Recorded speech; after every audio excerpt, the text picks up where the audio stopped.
नमस्कार दोस्तों, स्वागत है आप सबका हमारे इस चैनल पे। तो आप सब कैसे हो? तो आज मैं लेके आ गया हूँ आप सबके लिए इंग्लिश का हमारे 10th एसएससी का जो एग्ज़ाम है कल होने वाला है। तो उसके लिए मैंने पेपर पैटर्न बनाया है और आप सबको पूरा पेपर पैटर्न समझाने वाला हूँ, प्लस उसको कैसे सॉल्व करना यानी कैसे लिखना है और राइटिंग स्किल सारी चीज़ों को इस वीडियो में मैं डाल के देने वाला हूँ। तो वीडियो में बने रहिए और हमें इंग्लिश के एग्ज़ाम में डरना नहीं है, बिल्कुल जाना है। जो मैं आज समझाने वाला हूँ समझ के वैसे ही जाके पेपर लिखना है और वैसे ही जैसे मैं बताऊँगा वैसा लिख दोगे एक बार ना तो आपका आउट ऑफ तो आना ही है। ठीक है, चलो बस प्रैक्टिस करना है, आपको ध्यान देते रहना। तो लाइट यहाँ पे है, ठीक है। तो सबसे पहले पेपर को हम लोग को समझना है, पेपर कैसा बना है, पेपर का पैटर्न। तो यहाँ पे देखिए आप सेक्शन वन यानी पहला विभाग। अब सेक्शन वन क्या होता है? Language study. लैंग्वेज स्टडी में क्या होता है? लैंग्वेज मतलब भाषा। तो आपका जो भाषा है यानी इंग्लिश है उसके लिए ग्रामर और वोकेबलरी, जितना वोकेबलरी और ग्रामर वाला पार्ट है ना सब इसमें आने वाला है। वो भी ऑब्जेक्टिव क्वेश्चंस होते हैं ना वैसे करके। तो ये इतना 10 मार्क्स हमें देने वाला है पूरा सेक्शन वन। उसके बाद 20 मार्क्स का हमारा होता है टेक्सचुअल पैसेज सेक्शन 2। 20 मार्क्स का टेक्सचुअल पैसेज जो होता है सेक्शन 2 का। और उसके बाद सेक्शन 3 हमारा क्या होता है? पोएम का अप्रिशिएशन लिखना होता है, पोएम के बारे में बताना होता है।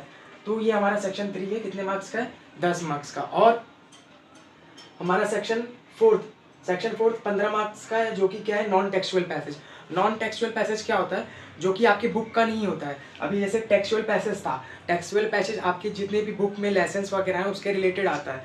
बट जो नॉन टेक्सचुअल है वो क्या है? बाहर से एक अलग से पैसेज देगा, उस पैसेज के अकॉर्डिंग आपको आंसर्स लिखने रहेंगे। ठीक है, तो हमारा सेक्शन 4 भी हो गया। अब सेक्शन 5 हमारा जो है वो होता है 15 मार्क्स का, जो कि आपका क्या होता है? Writing skill. अब राइटिंग स्किल के लिए आपको क्या क्या चाहिए? लेटर राइटिंग आना चाहिए, आपको इन्फॉर्मेशन ट्रांसफ़र करना आना चाहिए। ये सब मैं आपको आगे की वीडियो में बताने वाला हूँ, बट लेकिन ये बता देता हूँ कि राइटिंग स्किल में क्या क्या पूछता है। अब उसके बाद सेक्शन 6, टोटल 6 सेक्शन होते हैं। तो हमारा लास्ट सेक्शन नंबर 6 है, जो कि कितने मार्क्स का होता है? 10 मार्क्स का होता है। और इसमें क्या लिखना होता है हमें? Creative writing. अब क्रिएटिव राइटिंग का मतलब क्या होता है? क्रिएटिव यानी जो अपने दिमाग से आप खुराफाती जो सोचते हो ना वो सब आपको वहाँ पे लिखना है। ठीक है, अब क्रिएटिव राइटिंग में आपको स्पीच बोल देगा लिखने के लिए, या तो आपको बोलेगा अपना एक एक्सपीरियंस बताइए, कोई एक आपके लाइफ का कोई एक एक्सपीरियंस वहाँ पे बताइए। तो वहाँ पे आपको क्रिएटिव राइटिंग करनी है। तो आपको मैं उम्मीद करता हूँ आप सबको ये पूरा समझ में आ चुका रहेगा। टोटल 6 के 6 सेक्शन आपको समझ में आ चुके रहेंगे और 6 सेक्शन को मैं क्या करने वाला हूँ, एक एक करके सब समझाने वाला हूँ कैसे प्रकार के क्वेश्चन पूछते हैं और कैसे हमें उन्हें सॉल्व करना है। ठीक है, तो टोटल मार्क्स कितना हो गया? 80 मार्क्स का हमारा ये रिटर्न हो गया और 20 मार्क्स इंटरनल। 80 और 20 कितना हो गया? 100 मार्क्स। तो 100 मार्क्स का आपका क्या होता है? पेपर होता है। ठीक है, तो इतना समझ में आ गया आप हमें। अब क्या करना है? अब मैं आपको अगर स्क्रीनशॉट लेना है तो मैं इसे जूम कर देता हूँ, आप स्क्रीनशॉट ले लो। उसके बाद मैं क्या करने वाला हूँ, एक एक सेक्शन अलग अलग से उसका आपके एक्सप्लेनेशन देने वाला हूँ आपको। ठीक है, तो चलो। तो आप सबको पूरा सेक्शन समझ में आ चुका रहेगा। तो अब हम सेक्शन नंबर 1 अच्छे से पढ़ने वाले हैं। यानी हमारा सेक्शन नंबर 1 क्या है? Language study. तो लैंग्वेज स्टडी में क्या क्या आने वाला है अब उसको बारीकी से देखेंगे। पहले हमने सेक्शन देखा है ना, पहले प्लान समझा हमने। युद्ध करना है, कल हमारा युद्ध है, उसकी प्लानिंग चल रही है। ठीक है, तो अभी कल हमारा जो पेपर होने वाला है उसमें ना अब पता नहीं चेंजेस होंगे कि नहीं होंगे, लेकिन पूरे पेपर का पैटर्न ही क्या है कि उसमें ये सारी चीज़ें आने वाली है। लैंग्वेज स्टडी यानी सेक्शन 1 में ये सारी चीज़ें जो मैंने बोर्ड पे लिखी है मैं एक एक करके समझाऊंगा अभी इन्हें, और ये सारी जितनी भी चीज़ें लिखी गई हैं यही आपके पेपर में आता है लैंग्वेज स्टडी में। ठीक है, तो सबसे पहले होता है वर्ड चेन। अब ये वर्ड चेन क्या होता है? ध्यान देना। वर्ड चेन जो होता है ये ना आपको वर्ड्स का ना चेन बनाना होता है। समझते हो? रेलगाड़ी कैसा रहता है वैसा। जैसे अब यहाँ पे एक वर्ड आपको दे देगा वो बुक, है ना, लेकिन शर्त क्या है? वर्ड चेन तो बहुत इजी है, आप बना लोगे। लास्ट का लेटर लेना है, फिर उसका नया वर्ड बनाना है, फिर लास्ट का लेटर लेना है, नया वर्ड बनाना है, बहुत इजी है। लेकिन वर्ड चेन बनाने बोलेगा और एक चीज़ क्या बोलेगा?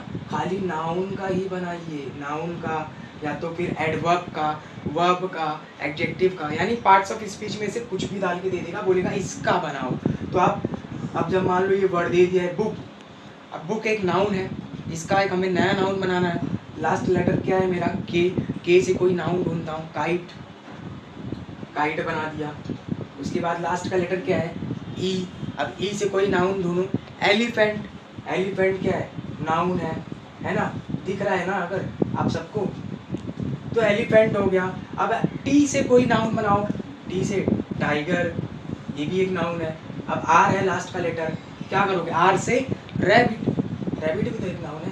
तो मतलब समझ में आ रहा है ना आपको क्या हो रहा है यहाँ पे? आपको noun specific parts of speech दे देगा, उसके अकॉर्डिंग आपको वर्ड चेन बनाना रहेगा। समझ में आ गया? तो ये भी बहुत ईजी है। उसके बाद हमारा होता है कंपाउंड वर्ड। अब कंपाउंड वर्ड क्या होता है वो ध्यान देना। जब हम दो चीज़ों को आपस में मिला देते हैं तो उसको ही हम लोग बोलते हैं कंपाउंड। तो भैया, तो यहाँ पे दो वर्ड्स को हम मिला के एक वर्ड बनाएंगे। जैसे कि अब हम बचपन में सीखते थे, बचपन में जब 5वीं 6ठी में थे, आप सबको टीचर यही तो सिखाती थी क्या? रेन कोट और वॉशिंग मशीन, ब्लैक बोर्ड। तो ये सब जो दो दो वर्ड से बने हैं उनको हमें यहाँ पे बनाना रहता है। तो कंपाउंड वर्ड, अब ले लो कोई भी वर्ड ले लो, आप ले लो रेन, ले लो रेन प्लस बो इक्वल्स टू रेनबो। एक नया वर्ड बना दिया मैंने दो वर्ड को मिला के, है ना? तो वैसे ही आपको कंपाउंड वर्ड बनाने हैं। ये भी ज़्यादा एक्सप्लेन करने की ज़रूरत नहीं है, ये तो बच्चे का खेल है, बच्चे लोग करते हैं ये सब चीज़ें, ठीक है? अभी हमें वर्ड रजिस्टर पढ़ना है। वर्ड रजिस्टर जो क्या होता है ध्यान देना। अब ये जो वर्ड रजिस्टर है, अब आपको एक यहाँ पे भी एक वर्ड देने वाला है, वो एक वर्ड दे देगा। अब उस वर्ड के अकॉर्डिंग उसके रिलेटेड वर्ड आपको वहाँ पे ऐड करने हैं। जैसे कि मान लो आपको एक वर्ड दे देता है साउंड, साउंड, हाँ साउंड। अब साउंड एक वर्ड दे दिया है, अब इसके रिलेटेड क्या क्या आप लिख सकते हो? साउंड, हियर, हियर, और क्या क्या अकॉर्डिंग हो सकता है साउंड के? रेडियो, आर से रेडियो। इसमें लेटर्स नहीं देखना है, इसमें हमें बस खाली रिलेटेड लेटर से रिलेटेड वर्ड लिखने हैं। साउंड के रिलेटेड क्या होगा? मान लो इधर एक वर्ड होता स्पेस, अब स्पेस के रिलेटेड क्या है? स्पेस के रिलेटेड प्लैनेट, प्लैनेट, सन, मून, मतलब उसके रिलेटेड वर्ड लिखने हैं। वर्ड रजिस्टर जिसको बोला जाता है, बहुत ईजी है, आप कर लोगे, ठीक है? तो इतना समझ में आ गया। अब और क्या देखना है हम लोग को? Identify the type of sentence. अब देखो टाइप्स ऑफ सेंटेंस आप सबको आता है ना नहीं आता है वो मुझे नहीं मालूम, लेकिन मैं बता देता हूँ। टाइप्स ऑफ सेंटेंस, अब सेंटेंस के प्रकार कितने के होते हैं और क्या क्या उनका मतलब है। तो अभी हमें देखना type of sentence. Type of sentence क्या होता है ध्यान देना। तो सबसे पहले असर्टिव, 4 प्रकार के होते हैं type of sentence. Assertive, imperative, इनका मतलब भी बताऊंगा मैं, बस आप देखते जाइए, एक एक करके सिखा रहा हूँ मैं। इम्पेरेटिव हो गया और हो गया इंट्रोगेटिव, इंट्रोगेटिव। 4 प्रकार के टोटल हमारे होते हैं। एक होता है एक्सक्लेमेटरी, एक्सक्लेमेटरी। अब देखो, अब इनको समझा भी देता हूँ एक्चुअली में है क्या। असर्टिव मतलब जानते ही हो आप क्या होता है? जिसके अंदर नेगेटिव और पॉजिटिव सेंटेंस आते हैं। एक नेगेटिव और पॉजिटिव, नेगेटिव पॉजिटिव दोनों कहाँ पे रहते हैं? असर्टिव में रहते हैं। सिंपल जब बात होती है ना, तो उसको बोलते हैं असर्टिव सेंटेंस। और इम्पेरेटिव क्या होता है? जब कहीं आपको ऐसा लगता है कि ये सेंटेंस पढ़ के आपको लगता है कोई परमिशन मांग रहा है या तो कोई ऑर्डर दे रहा है, जैसे कि क्लोज द डोर, है ना, ओपन द डोर। तो जहाँ पे request, please give me your pen, please, यानी रिक्वेस्ट भी कर रहा है और ऑर्डर भी दे रहा है, तो ये कहाँ पे होगा? इम्पेरेटिव में। इसमें क्या होगा? कमांड, कमांड होगा और क्या होगा? रिक्वेस्ट, ऑर्डर देना और रिक्वेस्ट करना। ऐसे सेंटेंस आपको जहाँ दिखेंगे वो क्या होगा? इम्पेरेटिव। तो वहाँ पे आप बता सकते हो कि भैया ये सेंटेंस है ये इम्पेरेटिव है। और इंट्रोगेटिव क्या होता है? इंट्रोगेटिव मतलब क्या? इंट्रोगेटिव मतलब क्वेश्चन। जब आपको कोई ऐसा लगे कि वो क्वेश्चन, सेंटेंस पढ़ के ऐसा लगता है कि क्वेश्चन पूछ रहा है। What is your name, where are you live, मतलब तो जहाँ पे क्वेश्चन पूछा जाता है वो वाले क्वेश्चन, वो वाले सेंटेंस हमारे कौन से होते हैं, इंट्रोगेटिव। बहुत ईजी है, ये समझ में आ गया। अब फटाक से एक्सक्लेमेटरी भी समझ लेते हैं। एक्सक्लेमेटरी क्या? एक्सक्लेमेटरी मतलब जब अचानक से कोई आपकी फीलिंग्स निकलती है ना, आउच, हुर्रे, ये जो आप सबकी जो फीलिंग है ना, इसको बोलते हैं एक्सक्लेमेटरी। और इसका एक साइन होता है, क्या, इस तरह से। और इंट्रोगेटिव का भी एक साइन होता है ना, क्वेश्चन, ऐसा लास्ट में होता है। तो इंट्रोगेटिव का पहचान मिल गया, अब एक्सक्लेमेटरी का भी पहचान मिल गया, है ना, जहाँ से अचानक से आपकी फीलिंग निकलती है, इसको हम लोग क्या बोलते हैं, एक्सक्लेमेटरी। जैसे क्या, आउच, है ना, हुर्रे, अचानक से, एलास, ये सब भी होता है। तो 4 प्रकार के हमारे टाइप ऑफ सेंटेंस होते हैं, हमें समझ में आ गए। अब आप उसको कर देना अपने हिसाब से। तो ये समझ में आया। अब उसके बाद क्या है, make meaningful sentence. Make meaningful sentence करके भी आता है, उसमें क्या करना रहता है, आपको एक वर्ड दे देगा, उस वर्ड का आपको एक नया सेंटेंस बनाना है, और उस वर्ड का यूज करके मीनिंगफुल सेंटेंस। जैसे मान लो आपको एक वर्ड दे देता है, search of, in search of, है ना, एक वर्ड दे दिया। अब आप इस वर्ड का क्या करो, एक नया सा सेंटेंस बनाओ, इस वर्ड को कहीं यूज करो जहाँ पे एक मीनिंगफुल चीज निकल के आ रही हो। इन सर्च ऑफ वाटर, जैसे अभी मैं एक वर्ड बनाता हूँ, सर्च, सर्च से बनाना ना मुझे, देखो, in search of water animals reached in forest। जैसे मैंने एक वर्ड सेंटेंस बनाया सर्च को लेकर, जैसे मैंने बनाया in search of water animals reached forest, मतलब पानी की तलाश में जानवर कहाँ पहुँच गए, फॉरेस्ट में। तो ये एक मीनिंगफुल सेंटेंस आपको ऐसा बनाना है, तो आप कर लोगे। अब अपना क्या है, नेक्स्ट क्या है, spot the error. Spot the error में आपको ना गलतियाँ पकड़नी है। अब गलतियों में आप क्या क्या पकड़ोगे, गलती पकड़ना है, कुछ और नहीं पकड़ना है, तो ध्यान देना। तो अभी हमें क्या करना पड़ेगा, एक सेंटेंस दे दिया है, अब उसमें क्या पता आपको पंचुएशन मार्क पकड़ना हो, पंचुएशन मार्क सही से नहीं दिया गया है, या तो फिर सेंटेंस उल्टा फुल्टा लिखा है ना, या तो फिर क्या बोलते हैं, प्लूरल और सिंगुलर, इसमें कुछ गड़बड़ होगा, तो इसमें आपको स्पॉट द एरर करना है। ये तो बहुत ईजी है, कर लोगे आप। तो नेक्स्ट हम देखते हैं पंचुएशन मार्क। पंचुएशन मार्क भी आपको सीखना है। अब मेरे को नहीं मालूम कि आपको आता है कि नहीं आता है, लेकिन आपको बेसिकली पंचुएशन मार्क तो आना चाहिए। फुल स्टॉप कहाँ लगाते हैं, कॉमा कहाँ लगाते हैं, डबल इन्वर्टेड कॉमा कहाँ लगाते हैं, ये सब आपको सीख लेना है। तो पंचुएशन मार्क भी आपको क्या करना रहेगा, या तो पंचुएशन मार्क करके कोई एक सेंटेंस लिखना रहेगा जो कि सेंटेंस दिया रहता है, अगर नहीं दिया है तो आपको बस खाली पंचुएशन मार्क बताना रहेगा, तो वो भी ईजी है, आप कर लोगे। और नेक्स्ट आपको टेंसेस सीखने हैं। जो जो चीज़ें मैं सर्कल कर रहा हूँ, ये आपका एक वीडियो होता है, और आप कहीं पे भी जाके देख सकते हो, क्योंकि ये थोड़े प्रैक्टिस करने वाली चीज़ें हैं, लेकिन 2-3 मार्क्स के आते हैं। अगर आपको आता है तो आप कर लोगे, ईजी है। तो टेंसेस भी आपको जाके सीख लेना है। यूट्यूब पे आप कहीं पे भी सर्च करोगे आपको मिल जाएगा, अच्छा वीडियो मिल जाएगा, आप देख लेना। मैंने तो अभी फ़िलहाल बनाया नहीं, आगे फ्यूचर में बनाऊँगा, बहुत बेहतरीन बनाऊँगा, वेट करो। उसके बाद ग्रामर, लास्ट हमें मैं बता रहा था, जो कि क्या होता है, लैंग्वेज स्टडी में हमें ग्रामर और वोकेबुलरी ये दोनों को मिक्स करके क्वेश्चन पूछते हैं। और कैसे क्वेश्चन होते हैं मालूम है, ऑब्जेक्टिव टाइप क्वेश्चन होते हैं, 1 मार्क्स के, 2 मार्क्स के, एक्टिविटी होगा, बहुत ईजी होते हैं, आप सब कर लोगे, है ना। तो जितना मैंने बेसिकली बता दिया वो सब अगर आपको आता है तो आप बहुत अच्छे से जाके लैंग्वेज स्टडी में फोड़ दोगे, ठीक है। तो अभी प्रैक्टिस कर लो। अब नेक्स्ट हम अपना सेक्शन पढ़ते हैं, जिसको हम लोग क्या बोलते हैं, टेक्सचुअल पैसेज।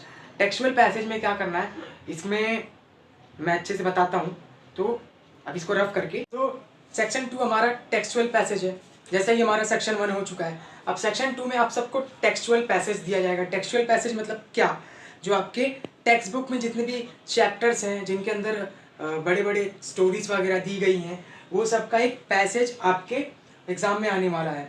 तो 2 टोटल पैसेज आएंगे, दोनों पैसेज में आप सबसे ये सब चीज़ें पूछा जाएगा, ये सब चीज़ें आप सबको उसमें करना है।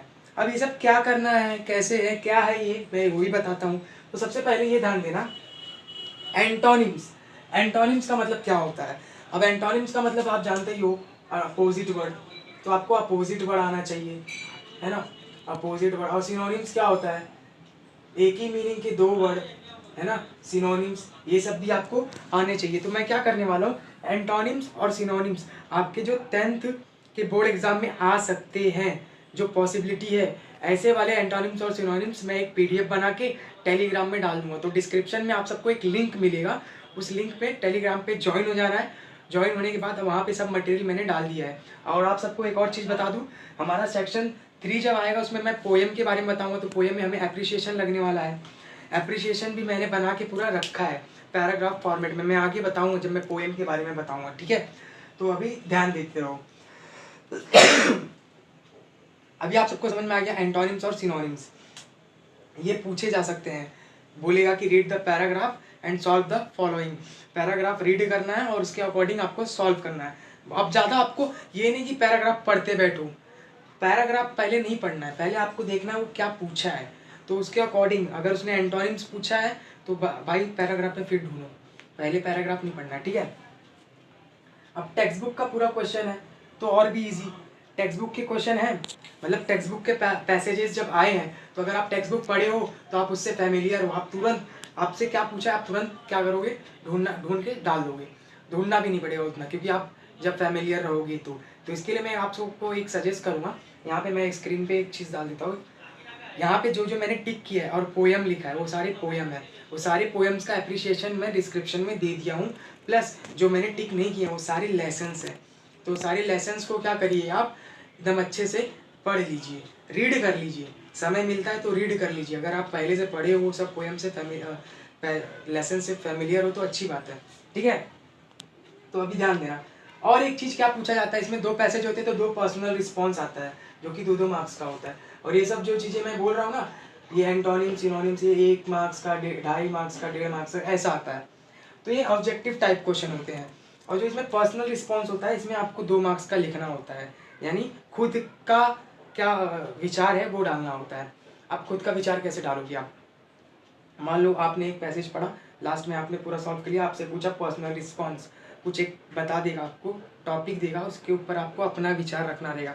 तो एक एडवाइस आप सबको देना चाहूँगा एक पर्सनल रिस्पॉन्स के लिए, कि जो आपसे पूछता है ना तो सबसे पहले आप उसको समझिए कि आप पूछ रहे हैं वो, और आप अपने अंदर ही बनाना स्टार्ट। आप छोटा मोटा वर्ड यूज़ मत कीजिए वहाँ पे, आप थोड़े स्टैंडर्ड वर्ड यूज कीजिए इंग्लिश के। अगर आपको इंग्लिश नहीं भी आता है तो आप इंग्लिश के वर्ड जानते हो, अगर आप जानते हो कि एक्सप्लोर कर सकते हो, नहीं कर सकते हो तो अभी प्रैक्टिस करो, कुछ भी लिखो समझो, मतलब पर्सनल रिस्पॉन्स छोड़ना नहीं है, इसमें भर भर के लिखा जाता है, ठीक है।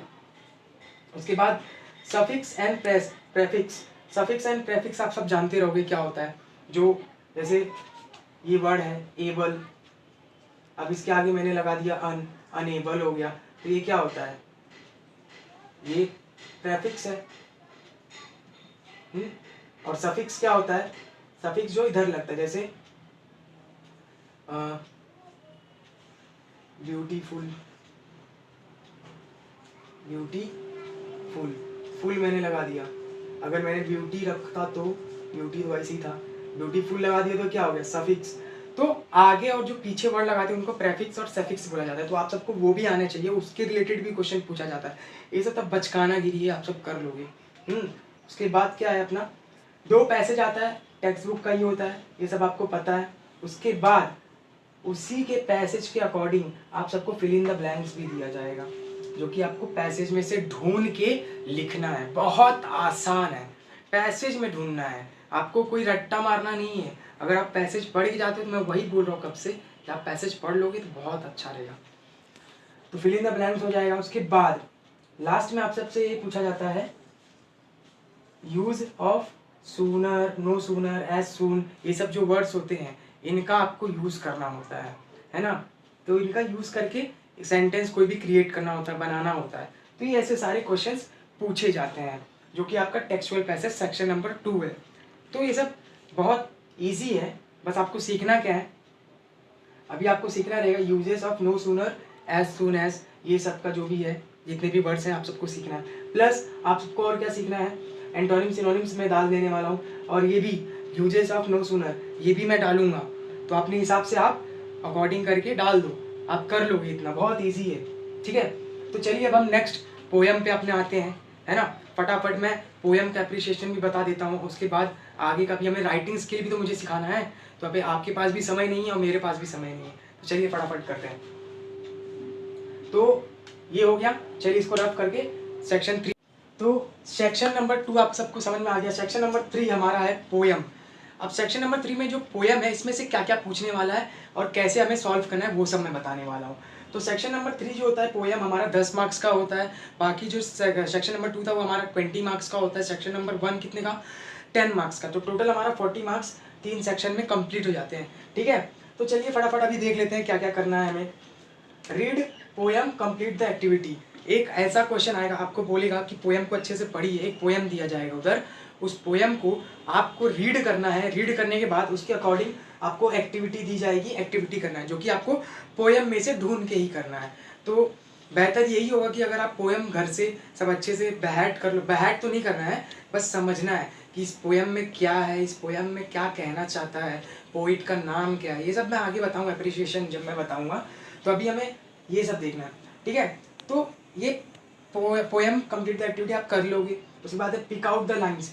पिक आउट द लाइन्स का मतलब क्या होगा कि वहाँ पे ना कुछ आपको टास्क देगा वो, कि जैसे फिगर ऑफ स्पीच में से कोई भी एक फिगर ऑफ स्पीच देगा, बोलेगा इस फिगर ऑफ स्पीच का एक लाइन निकालो यहाँ से, है ना। अब उस फिगर ऑफ स्पीच से आप उसका लाइन कैसे निकालोगे, इसके लिए आपको फिगर ऑफ स्पीच आना चाहिए। तो फिगर ऑफ स्पीच के लिए मैं तो आपको बोल रहा हूँ, अभी तो मेरे चैनल पे अवेलेबल नहीं है फिगर ऑफ स्पीच, लेकिन आगे आएगा। बट अभी के लिए आप कहीं और जाके सर्च करिए और वहाँ से सीख लीजिए 2-4 कम से कम। बेसिकली जो फिगर ऑफ स्पीच है, जो बेसिक्स है, वो सब तो आपको आने चाहिए। पूरा नहीं आता है तो कोई बात नहीं, लेकिन कम से कम जो ज़्यादातर यूज़ होते हैं वो तो आना चाहिए आपको। उसके बाद उसी के according pick out the figure of speech, ये भी एक आता है। इसमें क्या करना रहेगा, इसमें वही सेम फिगर ऑफ स्पीच निकालना रहेगा, या तो बताना रहेगा कि कौन सी फिगर ऑफ स्पीच का है। ये टोटल आपके ये ऑब्जेक्टिव्स होते हैं।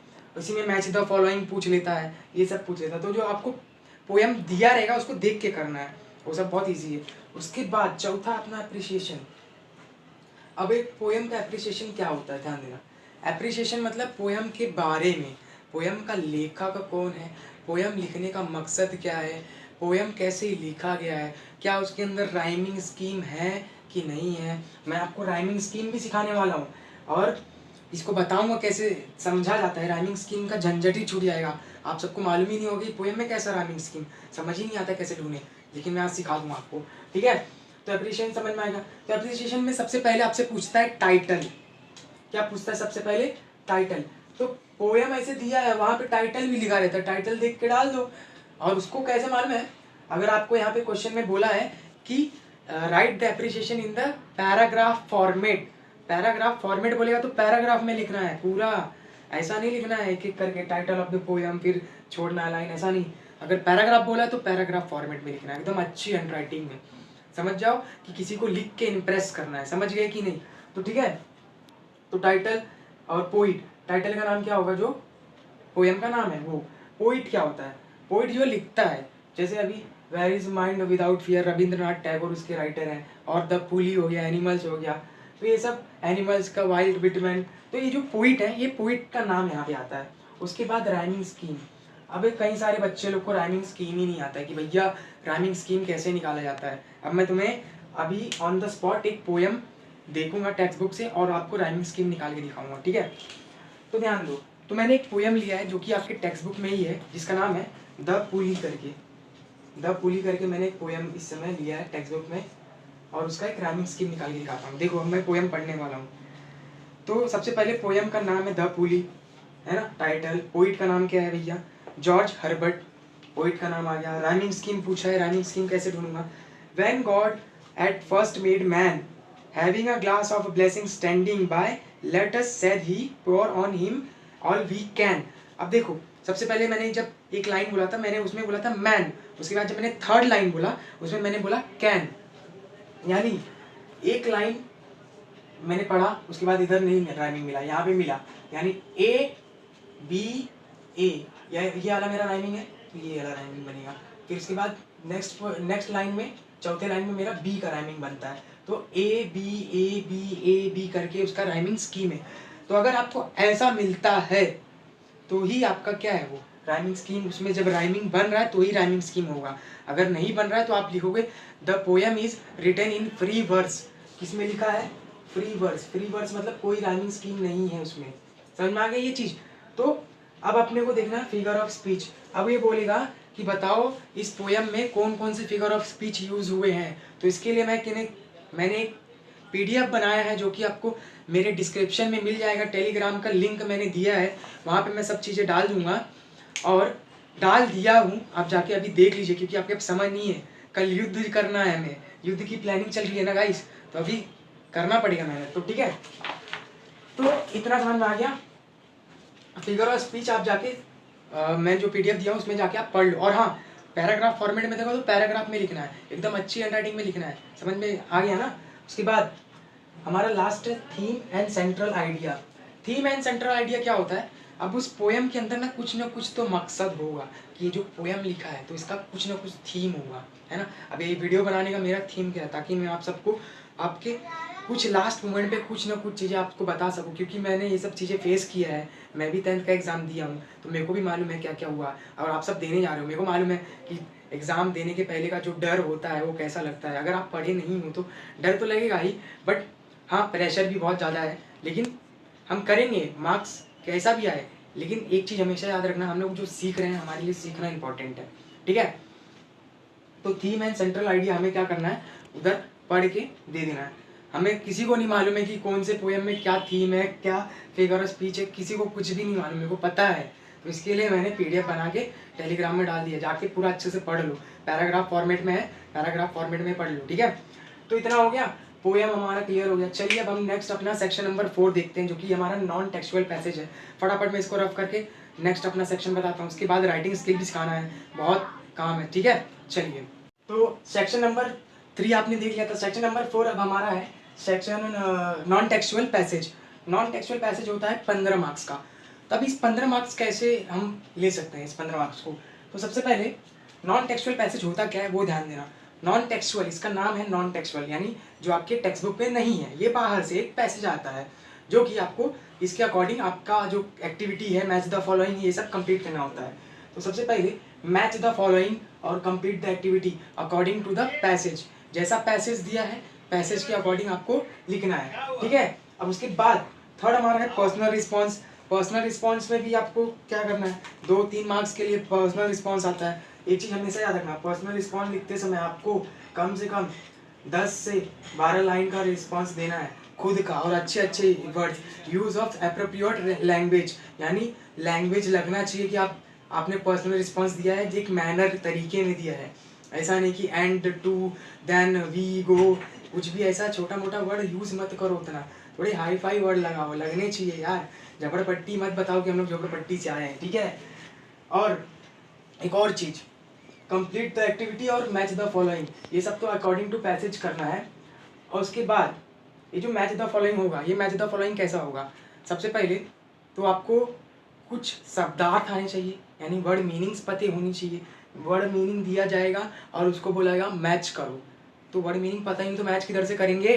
तो इसके लिए मैं क्या बोल रहा हूँ, मैं अपना टेलीग्राम का लिंक दिया हूँ डिस्क्रिप्शन में, जाके वहाँ से देख लो, तो वो सब मीनिंग्स आ सकते हैं, पॉसिबिलिटी है उनका, ठीक है। उसके बाद मेन मुझे सिखाना है यहाँ पे समरी राइटिंग। अभी जो पैसेज आपने पढ़ा ना, उस पैसेज के अकॉर्डिंग आपका 4th होता है समरी राइटिंग। इस समरी राइटिंग को ना 5 मार्क्स मिलता है। और समरी राइटिंग होता क्या है ये भी बता देता हूँ, कितने बच्चे लोग को तो मालूम ही नहीं है समरी राइटिंग होता क्या है। समरी का मतलब होता है सारांश लेखन, हिंदी और मराठी में इसको सारांश लेखन बोला जाता है। अभी समरी राइटिंग का मतलब है, जैसे आपने कोई बड़ी सी मूवी देखी है ना, 2-3 घंटे की मूवी देखी और आपने अपने दोस्त को गया समझाने, अपने दोस्त को आप समझा रहे हो, तो आप 2-3 घंटे में उस मूवी को तो थोड़ी ना समझाओगे, आप क्या करोगे, फटाफट 5 से 10 मिनट में उसको पूरा कहानी सुनाओगे, है ना। तो वैसे इतनी बड़ी चीज़ को छोटे में कर देना, लेकिन पूरी बात समझ में आनी चाहिए, इसको ही हम लोग बोलते हैं समरी। समझ में आ गया? अब इस पैसेज को पढ़ के आपको एक पैसेज के रिलेटेड एक समरी बनाना है ना। समरी बनाते समय आपको 3 चीज़ों का बहुत अच्छे से ख्याल रखना है, क्योंकि ये 3 चीज़ें ही आपको क्या दिलाती हैं, मार्क्स दिलाती हैं। यहाँ पे लिखा है, एक पहली बात तो समरी लिखने के पहले आपको एक सूटेबल टाइटल देना है, यानी आपकी जो समरी है एक अच्छा सा एक उसको टाइटल दो, है ना। उसके बाद सेंट्रल आइडिया, समरी जो आप लिख रहे हो बीच में एकदम बड़ा सा आइडिया बताओ कि मैं इस समरी में ये सब सीखा हूँ। पैसेज को पढ़ो, उसके बाद उसका सेंट्रल आइडिया समझो और वहाँ पे लिखो। बहुत आसान है, समझे। इतना जो डर रहे हो कि पेपर कैसा होगा ये सब नहीं लिख पाए, हाथ चलाते रहना चाहिए एंड मोमेंट तक, समझे। सेंट्रल आइडिया सब कुछ पता चल जाएगा आपको, क्योंकि ना जब आप पेपर लिखते हो तो आपका दिमाग जो होता है 4 गुना बढ़ जाता है, ठीक है। उसके बाद तीसरा है यूज़ एप्रोप्रिएट लैंग्वेज। आपको जो समरी लिखते समय लैंग्वेज का यूज़ करना है ना, तो आपको सरल और एकदम बढ़िया भाषा का यूज करना है, समझे। लगना चाहिए कि हाँ हाई फाई, समझे कि नहीं। उल्टा सीधा भाषा यूज़ नहीं करना है, छोटा मोटा वर्ड यूज़ नहीं करना है ना। ग्रामर जो होता है उसका ग्रामर अच्छे से यूज़ करना है समरी लिखते समय। हर एक चीज़ प्रॉपर होना चाहिए। समझ में आ गया? तो आपको 5 मार्क्स मिल जाते हैं और सूटेबल टाइटल का आपको 1.5 मार्क्स मिलता है, इतना याद रखना। सेंट्रल आइडिया का आपको मिलता है 2.5 मार्क्स मिलता है। उसके बाद एप्रोप्रिएट लैंग्वेज का भी आपको 1.5 मार्क्स मिलता है। तो यहाँ पे आपको मिल गया ना, सॉरी इसका 2 मार्क्स मिलता है सेंट्रल आइडिया का। तो 1.5 3 2 कितना 5 मार्क्स समरी में मिलेगा। तो इतना चीज़ों का ख्याल रखना नॉन टेक्सुअल पैसेज का, ठीक है, जो कि आपके बुक में तो है नहीं, तो आप उसका टेंशन मत लो, बस खाली इतना समझ जाओ, ये सब आपको सीखना है। समझ में आ गया? तो चलिए अब हम नेक्स्ट अपना देखते हैं सेक्शन नंबर 5, जो कि है राइटिंग स्किल। राइटिंग स्किल में बहुत सारी चीज़ें मुझे सिखाना है, तो फटाफट मैं सिखा देता हूँ। चलिए इसको रफ करके आगे बढ़ता हूँ। तो अभी आप सबने देख लिया कि सेक्शन नंबर 4 में हमें क्या करना था, नॉन टेक्सुअल पैसेज को समझ के उसके अकॉर्डिंग लिखना था, तो वो मैंने समझा दिया। अब सेक्शन नंबर हमारा 5 है, जो कि हमारा राइटिंग स्किल है। ये भी कितने मार्क्स का होता है? 15 मार्क्स का होता है। तो राइटिंग स्किल में क्या क्या आने वाला है वो सब बता देता हूँ। तो राइटिंग स्किल में सबसे पहले आपको लेटर राइटिंग बताएगा, लेटर राइटिंग लिखने के लिए बोलेगा। लेटर राइटिंग भैया क्या होता है, सबको मालूम है। पत्र कितने प्रकार का होता है? 2 प्रकार का होता है। क्या क्या होता है? इनफॉर्मल और फॉर्मल। इनफॉर्मल और फॉर्मल। इनफॉर्मल मतलब क्या होता है भैया, जहाँ पे आप किसी भी जगह ऐसा भेज रहे हो जहाँ पे आप फैमिलियर हो, रोज जाते हो आते हो, आपके चाचा खाला का घर है, तो उसको बोलते हैं इनफॉर्मल। और फॉर्मल क्या है? जहाँ पे आपको ना एकदम मैनर तरीके से बात करना होता है, sir, respected ma'am, respected sir, इससे एक तमीज से जहाँ पे आप बात करते हो उसको बोलते हैं फॉर्मल। और जहाँ आप तमीज से बात करते करते तमीज खो जाते हो उसको बोलते हैं इनफॉर्मल। समझ में आ गया? तो 2 प्रकार का लेटर होता है, लेकिन हमें मार्क्स देता है अच्छे से अगर कम लिखने में और फॉर्मेट फॉलो करने में हमें यहाँ पे मार्क्स मिल जाएगा, मतलब ये इजी है। और इनफॉर्मल में क्या होता है? इनफॉर्मल भी बहुत इजी है, लेकिन हाँ लिखना बहुत पड़ेगा। तो मुझे नहीं पता, आपको जो अच्छा लगता है, मैं दोनों सिखाऊंगा, आपको जो अच्छा लगता है आप वो लिखिए, ठीक है। चलो अब सबसे पहले हम सीखेंगे इन फॉर्मल लेटर कैसे लिखते हैं। यहाँ पे आप सबको दिख रहा होगा, तो देखो फॉर्मल लेटर लिखते समय एक चीज़ हमेशा याद रखना है, हमें शुरुआत करते समय यहाँ पे लिखना है फ्रॉम, है ना। फ्रॉम लिखा, कॉमा डॉट डाला, तो उसके बाद यहाँ पे आपने लिख दिया। एक चीज़ हमेशा रखना, फ्रॉम में ही आपका पिन कोड आता है, पिन कोड और डेट, एक चीज़ हमेशा याद रखना फ्रॉम से। फिर उसके बाद आप लिखोगे टू। अब आप बोलो यहाँ पे गैप देना है कि नहीं देना है भैया, गैप दे दो।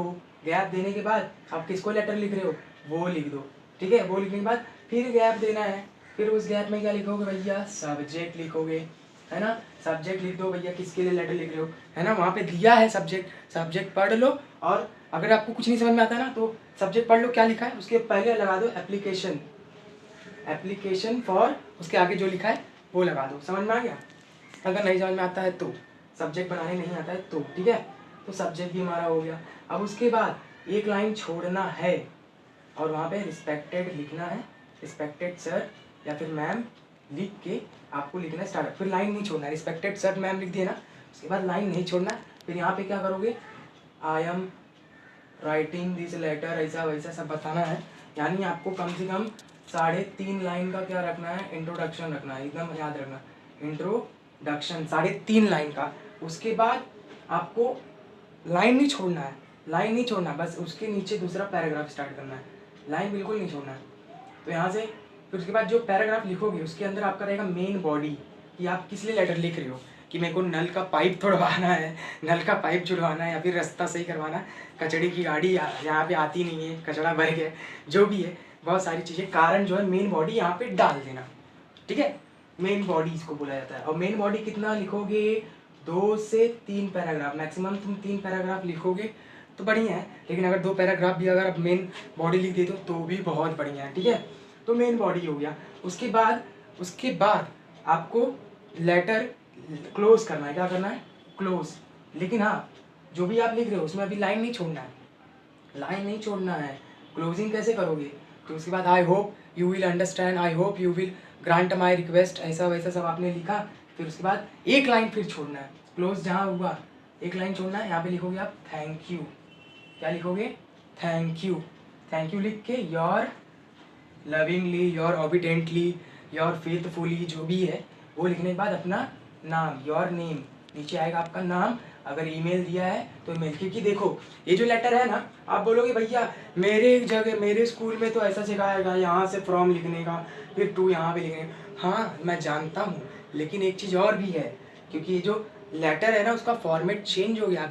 अब जो लेटर है वो ईमेल के फॉर्मेट में आ गया है। तो ईमेल जब आप किसी को भेजते हो तो आप ऐसे ही भेजते हो ना, अरे तुम लोग ईमेल किधर भेजते रहोगे, तुम लोग तो व्हाट्सअप चलाते हो ना, ठीक है। तो ये समझ में आ गया, लेटर राइटिंग ये कर लोगे। अब ऐसी फॉर्मल मैंने बता दिया, अब इनफॉर्मल भी बता देता हूँ। इनफॉर्मल कैसे लिखते हैं? जो बच्चे सोच रहे हैं कि मेरे को तो इनफॉर्मल लिखना है, इनफॉर्मल का भी बहुत आसान है बड़ो।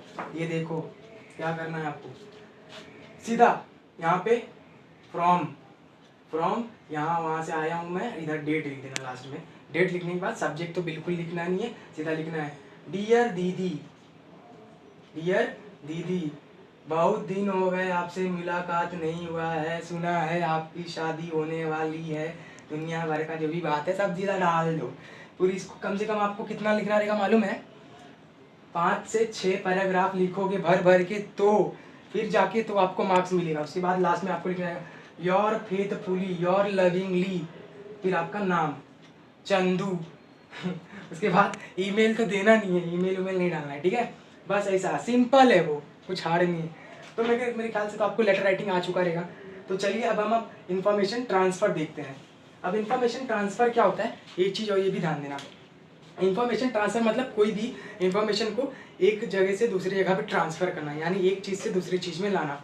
जैसे अब यहाँ पे एक चीज़ आप बचपन से सीखे तो नहीं हो, लेकिन सीख जाना चाहिए था आपको।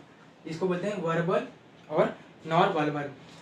वर्बल और नॉन वर्बल क्या होता है? वर्बल का मतलब होता है पैसेज और नॉन वर्बल का मतलब होता है डायग्राम। हाँ ये समझ जाओ, वर्बल का मतलब क्या होता है? पैसेज, है ना, और नॉन वर्बल का मतलब होता है डायग्राम।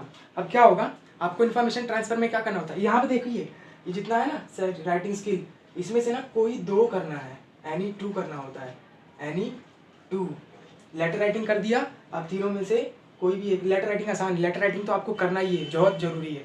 और एक ही पेज पे खाली एक ही लेटर, आगे फिर आगे पीछे नहीं करना पेज को, ठीक है। तो ये हो गया। अब देखो वर्बल मतलब पैसेज होता है, पैसेज पढ़ना है। अब उस पैसेज को पढ़ने के बाद अब आपको किस में कन्वर्ट करना है? डायग्राम में कन्वर्ट करना है। जैसे जानते हो फैमिली ट्री, एक चार्ट बनाना, फैमिली का चार्ट बनाना, दादा का नाम, फिर उसके ऊपर परदादा का नाम, उसके ऊपर और परदादा का नाम, फिर नीचे अरे पापा का नाम, फिर बेटे का नाम, बेटा बेटा, ऐसा फैमिली ट्री तो होता है ना, वैसा डायग्राम। तो पैसेज का पढ़ के आपको डायग्राम में कन्वर्ट करना है, इसको भी बोलते हैं वर्बल टू नॉन वर्बल। और नॉन वर्बल टू वर्बल क्या होता है? डायग्राम से पैसेज में कन्वर्ट करना। बहुत आसान, बस आपको पैसेज पढ़ना है, डायग्राम बनाना है, डायग्राम पढ़ना है, समझना है, उसका पैसेज बना देना है, बस खत्म। बहुत ही ईजी है। और उसके बाद है स्पीच ड्राफ्टिंग। अब स्पीच ड्राफ्टिंग क्या होता है? आपको कुछ मुद्दा दिया होगा, है ना, बोलेगा आप एक स्पीच बनाइए, और स्पीच कैसे बनाना है आपको याद रखना है। जो भी मुद्दा दिया है और जिस ओकेजन के लिए बोला है, अगर रिपब्लिक डे के लिए बोला है या फिर कुछ भी डे के लिए बोला है, चिल्ड्रंस डे के लिए बोला है, टीचर डे के लिए बोला है, जो भी ओकेजन पे आपको बोला है स्पीच ड्राफ्ट करने के लिए, उस ओकेजन का डेट डालना है। और जैसे आप स्कूल में गणतंत्र दिवस या फिर रिपब्लिक डे पे आप जाके स्पीच जो बोलते थे ना, good morning everyone, honourable guest, request, जो करते थे आप, सेम वैसे ही आपको यहाँ पे स्पीच बनाना है, समझे। और ये स्पीच जो रहेगा आपका कम से कम 3 से 4 पैराग्राफ, सॉरी 3 से 4 नहीं, 4 से 5 पैराग्राफ का होना चाहिए, 4 से 5 पैराग्राफ का, ठीक है। उसके बाद है अपना नेक्स्ट व्यू और काउंटर व्यू। आप कितने बच्चे लोग को व्यू और काउंटर व्यू नहीं मालूम है क्या होता है? व्यू और काउंटर व्यू क्या होता है, ध्यान देना। यहाँ पे ना आपको एक टॉपिक देगा कि जैसे इंटरनेट बेनिफिट देता है कि नुकसान पहुंचाता है, यानी कोई एक टॉपिक लेना है, उस टॉपिक को या तो आपको अच्छा बताना है या तो आपको बुरा, यानी कंपेयर करना है, बून और कर्ज, इसको ही बोलते हैं व्यू और काउंटर व्यू। यानी कोई एक टॉपिक रहेगा, उस पर आपको फ़ायदा और नुकसान ये बताना है। इसी को क्या बोला जाता है, व्यू और काउंटर व्यू, जिसमें क्या करना रहता है, हमें कंपेयर करना रहता है। किस मकसद में कंपेयर करना रहता है, बेनिफिट और मतलब फ़ायदा और नुकसान में कंपेयर करना रहता है। समझ में आ गया? तो मेरे ख्याल से सेक्शन 5 आपको समझ में आ चुका रहेगा क्या क्या है, पैटर्न कैसा है, और राइटिंग स्किल भी समझ में आ चुका रहेगा। ठीक है, तो रफ करता हूँ मैं सेक्शन नंबर 6 जो अपना लास्ट का सेक्शन है वो सिखाता हूँ। उसके बाद कुछ और बातें करनी है, फिर हम सेक्शन नंबर 5 में आपने सीख चुका था कि राइटिंग स्किल क्या होता है, वो भी कितना 15 मार्क्स का था, तो वो समझ में आ गया। अब ये जो है सेक्शन 6 जो हमारा क्रिएटिव राइटिंग होता है, ये 10 मार्क्स का होता है। अब इस 10 मार्क्स में क्या क्या आपसे पूछा जाता है वो बता देता हूँ। तो सबसे पहले इसमें एक पूछता है expansion of theme. Expansion of theme क्या होता है वो ध्यान देना। एक्सपांसन ऑफ थीम मतलब कोई भी एक छोटा सा टॉपिक उसको बहुत बड़ा बनाना, यानी एक थीम बना देना उसको बड़ा करके, तो एक्सपांसन ऑफ थीम ये आप कर सकते हो। और ये भी याद रखना कि ये जो होता है ना क्रिएटिव राइटिंग में एनी टू, इसमें भी क्या करना रहेगा आपको, एनी टू करना रहेगा, जो कि 5-5 मार्क्स का एक होता है। ठीक है, तो एक्सपांसन ऑफ थीम आप कर सकते हो, ये भी बहुत ईजी है।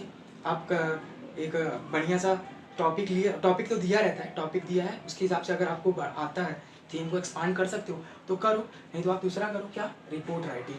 अब रिपोर्ट राइटिंग क्या होता है, जैसे आप न्यूज़ पढ़ते हो सुबह सुबह, आपके घर में अगर अखबार आता है तो आप पढ़ते रहोगे, आज भैंस ने दिया अंडा, मजाक कर रहा हूँ, लेकिन ऐसे बहुत सारे न्यूज़ होंगे कि जैसे आज यहाँ पे बमबारी हुई है, यहाँ पे 2 चोर पकड़े गए, 2 लोग की मौत हुई है, तो कैसे एक बड़ा सा हेडलाइन बना के देते हैं एकदम अट्रैक्टिव, ताकि आदमी पढ़े। तो वैसे ही आपको रिपोर्ट तैयार करना है ना। रिपोर्ट राइटिंग करते समय आपको एक बढ़िया सा टाइटल देना है, जहरीली शराब पीने से हुई 4 लोगों की मौत, ऐसा टाइटल आपको देना है। फिर उसके बाद लॉजिकल सीक्वेंस बताना है कि कैसे हुआ। जैसे आप एक्सीडेंट हो गया है, 2 बाइक में आपस में टकरा के फट गई, है ना, तो एक आपने हेडिंग दे दिया। अब लॉजिकल चीज़ क्या बताओगे, वो गाड़ी की स्पीड इतनी थी, वो गाड़ी की स्पीड इतनी थी, अचानक से खाली सड़क पर वह दोनों तेज़ रफ्तार में आके आप एक दूसरे से टकरा गए। तो एक लॉजिकल चीज़ बताना है इसमें, लॉजिकल चीज़ों से। और यूज़ ऑफ प्रॉपर ग्रामर जो है आपका रिपोर्ट राइटिंग में दिखना चाहिए कि आपने ग्रामर सीखा है और ग्रामर आपको आता है, तो अच्छे से ग्रामर का यूज़ करना है। लास्ट में आपको देना है कंक्लूजन कि भैया इसी के लिए रोड पे देख ताक के गाड़ी चलाएं, हमेशा हेलमेट पहने और जितने भी ट्रैफिक रूल्स हैं उनका फॉलो करें, है ना, तो सब कंक्लूजन देना है। तो रिपोर्ट राइटिंग बहुत ईजी है, आप कर लोगे। तो इस तरीके से आपको रिपोर्ट राइटिंग तैयार करना है। अगर वो नहीं करना है तो आपको तीसरा क्या है, डेवलपिंग अ स्टोरी।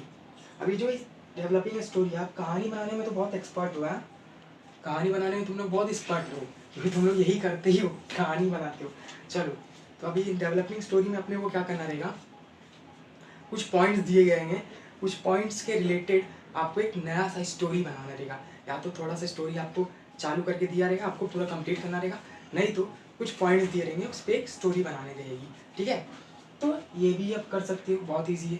और चौथा क्या है, नरेटिंग अ लाइफ एक्सपीरियंस, अपने एक जीवन का एक्सपीरियंस यानी अनुभव बताना है, तो उसको हम लोग क्या बोलते हैं, लाइफ एक्सपीरियंस। तो ये भी 5 मार्क्स का है, ये भी आप कर सकते हो। तो टोटल हमारे पास 4 क्वेश्चन है, इन चारों क्वेश्चन में एनी 2 करना है, जो कि बहुत इजी होता है, 10 मार्क्स का है, आप कर लोगे, है ना। तो उम्मीद है आप सबको ये सेक्शन नंबर 6 भी समझ में आ गया है, जिसको क्रिएटिव राइटिंग बोला जाता है। तो बाकी मैंने सारे सेक्शंस को समझा दिया है। अब आप सबको करना क्या है, सब वीडियो देख लियो तो लग जाओ, टेलीग्राम का लिंक ज्वाइन कर लो, डिस्क्रिप्शन में दे दिया जाऊँगा। और उसके बाद पढ़ना है, जाके कल फोड़ देना एग्ज़ाम में, ठीक है। तो अभी के लिए बस इतना ही। तो उम्मीद करता हूँ आप सबको समझ में आ रहेगा। तो आगे हम लोग नेक्स्ट जो रिवीजन हम लेने वाले हैं उसमें मिलेंगे। तब तक के लिए जय हिंद।